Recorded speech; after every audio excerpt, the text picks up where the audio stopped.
여러분 안녕하세요. 피스 클리닉에서 함께 나누는 건강한 삶에 관한 이야기 시간입니다. 오늘은 한의 전문의이신 잔윤 선생님께서 위드 코로나 시대에 우리가 살아가야 하는 삶에 관해서 이야기해 주시겠습니다. 선생님 안녕하세요. 안녕하세요. 네. 오늘 주제는 사실 제가 확진을 받았던 경험이 있기 때문에 네. 굉장히 이렇게 주의 깊게 또 영상을 준비하면서 많은 것들을 배워야 되겠다라는 이렇게 마음에 다짐을 하고 나왔던 그런 시간인데 선생님께서 오늘 이제는 제로 코로나가 아니라 위드 코로나, 코로나와 함께하는 이런 삶이 되었잖아요. 예. 거기에 대해서 이제 선생님께서 말씀해 주시려고 준비하신 것 같아요. 네. 예. 이제 미국을 비롯해서 선진국에서는 코로나를 잡겠다는 생각은 없어요. 그리고 이제 코로나와 함께 어떻게 같이 정상의 삶으로 복귀할 것인가의 문제를 고민하고 있습니다. 그런데 이게 정부의 고민만 아니라 이제 개인에게 떠넘겨지는 문제가 발생을 합니다. 네. 이제는 정부에서 책임지지 않고요. 개인이 알아서 해야 되는 중증 환자가 아닌 이상은 개인이 다 알아서 해야 합니다. 그런데 이때 위드 코로나라고 하는 코로나와 같이 사는 사람들에 있어서는 두 가지 형태가 있어요. 하나는 사회자처럼 코로나 확진을 받아서 코로나를 걸렸던 사람하고 네. 전혀 안 걸리고 무사히 다 넘어간 사람하고 그렇죠. 이게 대응이 다릅니다. 네. 오히려 이제는 코로나를 걸렸던 사람들이 좋은 시대예요. 약간 안심을 좀 하죠. 그렇죠. 왜냐하면 이제 선천 면역이 생겨갖고 네. 자연 면역이 생겨서 그 사람들이 웬만하면 걸려도 중증으로 안 발전합니다. 네. 그런데 안 걸린 사람은 네. 이게 백신을 맞았다고 하지만 모르는 일이거든요. 그렇죠.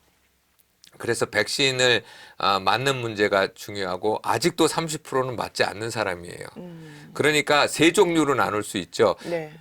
걸렸던 사람, 네. 그리고 백신을 맞아서 전혀 안 걸리고 있던 사람, 네. 아직도 맞지 않고 안 걸렸던 사람. 네. 근데 이 사람의 세 가지 형태가 다른 삶을 살게 됩니다. 그래야 되겠네. 그래서 이 문제를 깊이 생각해 보지 않고 자기가 어떤 위치에 서서 이 문제를 해결할 것인가 하나씩 생각해 보면 코로나에 걸렸던 사람은 이제 자연 면역이 생긴 거잖아요. 그러니까 이제 그 사람들은 정상 생활을 하는 데 있어서 별 어려움이 없습니다. 다만 개인적인 위생을 좀 지켜주면 대부분 다 걸리지 않아요. 그런데 문제는 요즘 레포트에 보면 걸렸던 사람도 또 걸리고 있어요. 네, 들었어요. 그런데 그 이유는 코로나 바이러스라고 하는 것이 변이가 너무 많아요. 그래서 처음 발생했던 자기가 걸렸던 것과 자기는 코비드 19에 걸렸던 사람하고 네. 델타 바이러스 걸렸던 사람하고 아니면 지금 오미크론 걸렸던 사람하고 뭐 또 이상한 거 많더라고요. 네. 근데 그게 걸렸던 사람들의 차이가 생기면 또 걸릴 수 있는 거예요.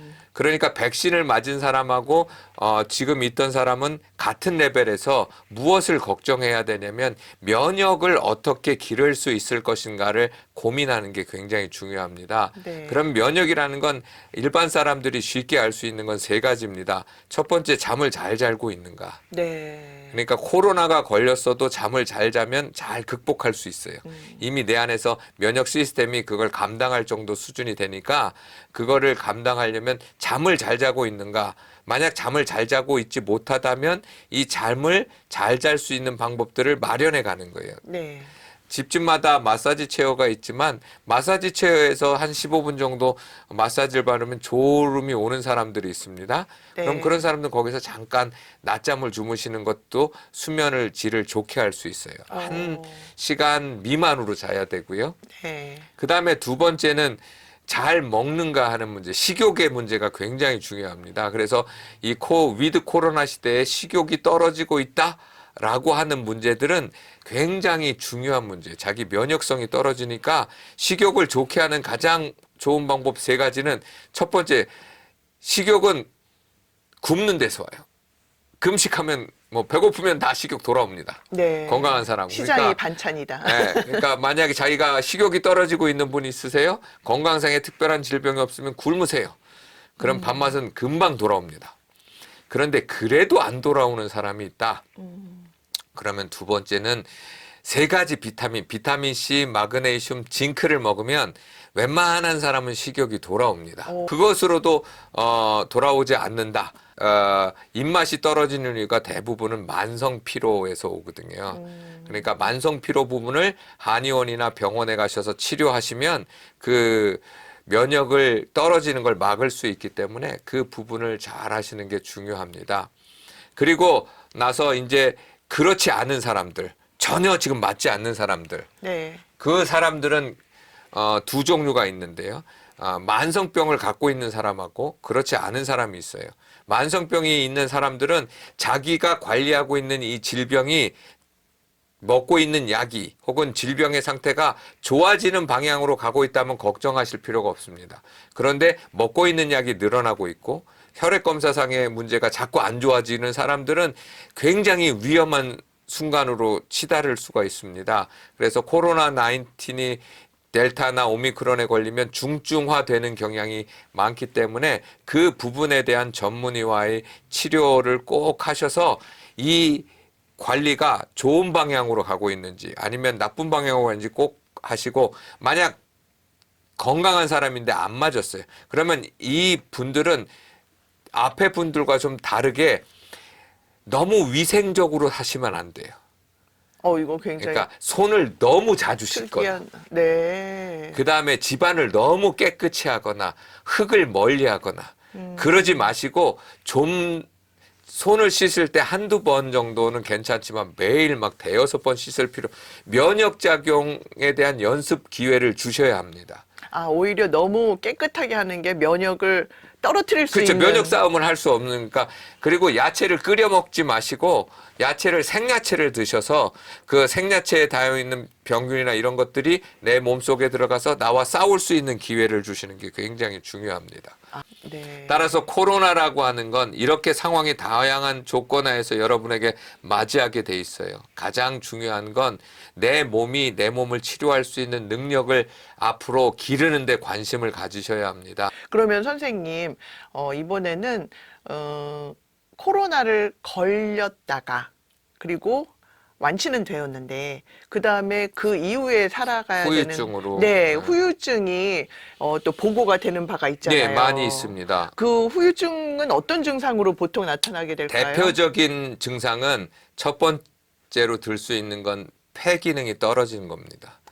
그 폐렴 증상이 있는 분들, 호흡기에 관련돼 있어서 상처를 받으신 분들은 굉장히 회복하기가 어렵습니다. 네. 따라서 그분들은 폐 치료를 이제 하셔서 정상 생활이 가능할 정도로 이제 하는 것이 굉장히 중요하고요. 네. 그때 가장 중요한 것이 위장관, 코하고 위장관의 건강성이 회복되느냐 하는 문제를 집중적으로 치료하셔야 되고, 네. 그 다음에는 목에 이물감이 생겨서 계속해서 기침하시는 분들이 있으세요. 네.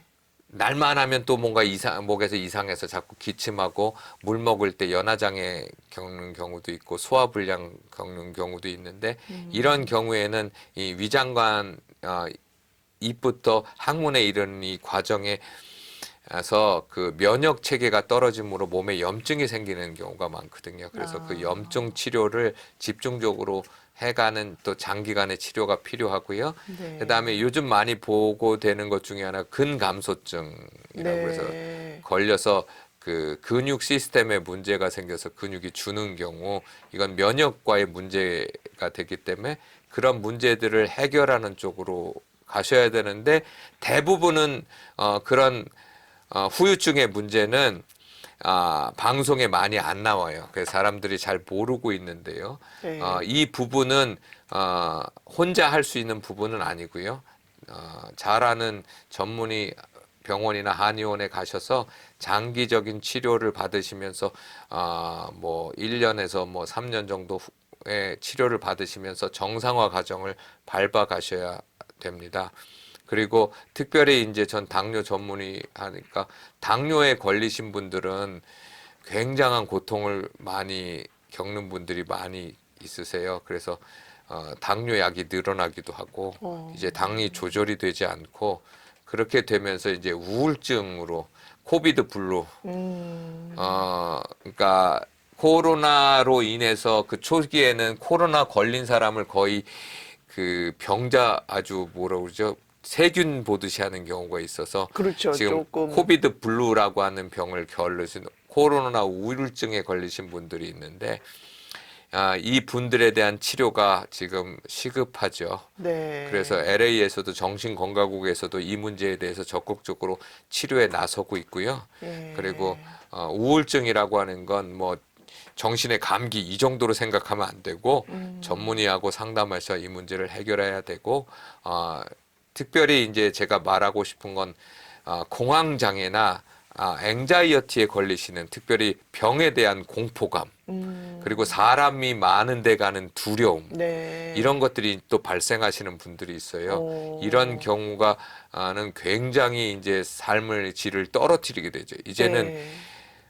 직장에 복귀도 못 하고요. 그렇겠죠. 그다음에 마켓도 못 가요. 네. 이제 겁나서. 그래서 그런 사람 다 온라인으로 이제 예. 하게 되고 그렇게 되면서 사람과의 접촉이 멀어지니까 사회성이 떨어지게 되고 그러면 갖고 있는 앵자이어티나 공황장애가 우울증으로 가게 되고 그러면 또 심각한 질병에까지 이르게 되니까 그런 거에 대해서 이제는 자기 상태가 어떤 건지 아시고 개인이 노력하려고 하지 마시고 가까운 병원이나 한의원에 가셔서 적극적으로 치료에 나서야 되는 때라고 생각을 합니다. 네. 그리고 마지막으로 이제 걸리신 분들 중에 가볍게 걸리신 분들이 있어요. 네, 네. 그런 분들은 몸이 괜찮을 거라고 사람들이 생각하지만 특별히 호흡기계와 그 코나 구강에 네.